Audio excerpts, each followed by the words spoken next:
trouble as human beings admitting that we're wrong. If you don't believe that, just get married, okay? That's it. Because you know you're wrong, but you're going to try to figure out some way to make it where you're right.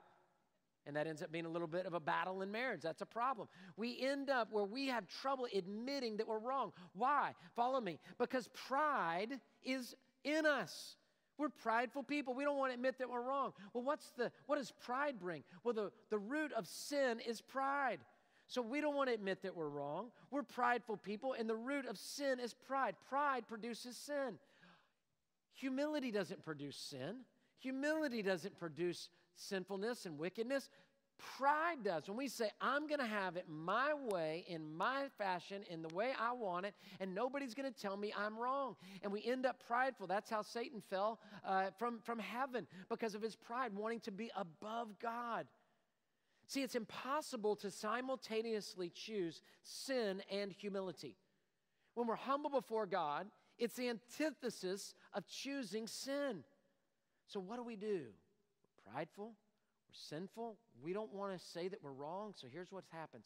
We create a new reality and we deceive ourselves so that we can put together a world in which our sin, watch. Our sin is not wrong. Our sin is normal. Birds of a feather flock together is the way we could put it. So what happens?